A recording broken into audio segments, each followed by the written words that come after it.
Hey, what's up? Welcome to Husker Scope, and my name is Brad. This video is going to be going over last Saturday, the first game against Akron that never got played, and then looking forward to Nebraska's game against Colorado. So let's get into it.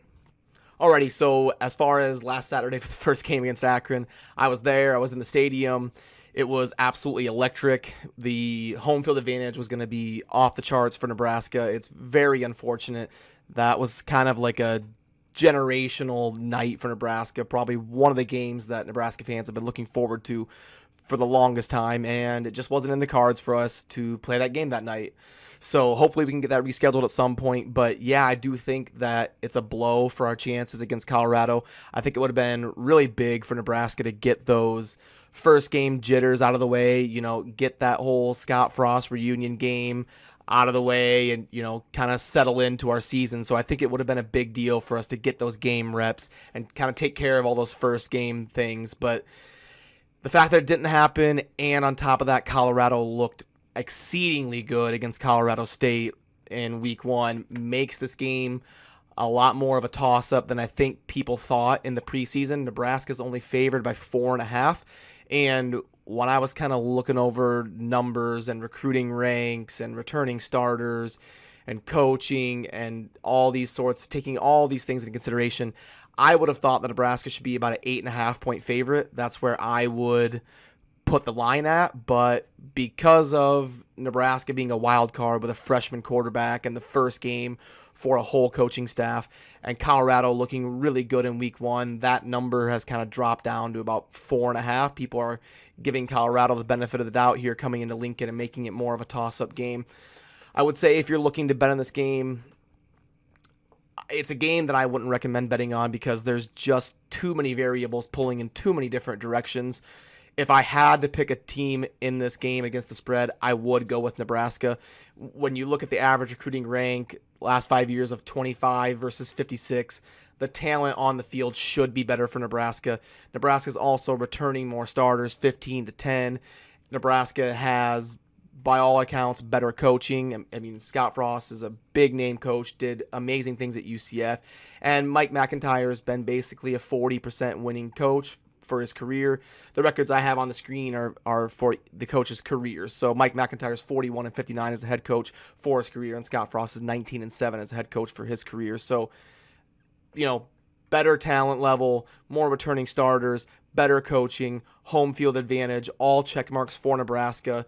So if I had to pick a side to bet on, it would be Nebraska. The wild card is the quarterback position. Adrian Martinez should be and could be the real deal, but he is a true freshman. He's never seen live action in FBS football. So, I mean, you just never know about these guys until they actually hit the field and produce.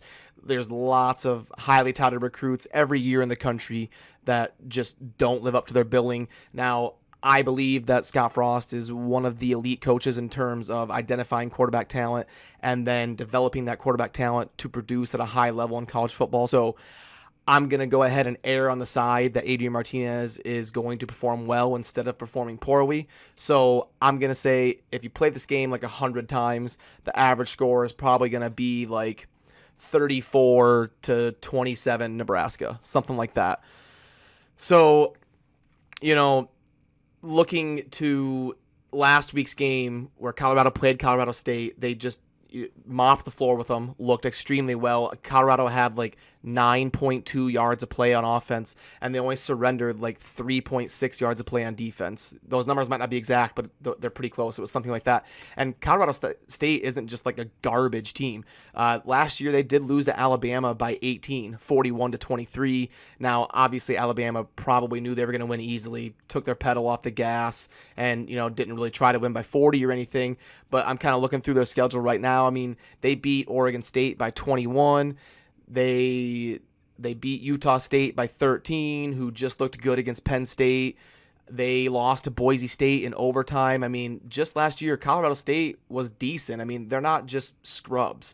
And for Colorado to look like they did against Colorado State means Colorado could be trending up and overperforming this year. So Nebraska needs to come in, take care of business, punch them in the mouth, first half, get after it, get up by 20. Don't give them any hope, because Colorado is a team that can play extremely well, and their quarterback played at a very high level last week, going 22 of 25. So highly efficient, great completion percentage, and Nebraska's going to have at least probably their B to B plus game to take care of this one in Lincoln. So it's going to be kicking off 2:30 p.m. on ABC, so make sure you are tuned in or at the stadium. And this was my first video doing this type of thing, and I spend a lot of time researching these numbers and reading articles and looking into this type of stuff, so I figured why not start making some videos and give Husker fans something to watch as far as preparing for each game and maybe getting some analysis for previous games. So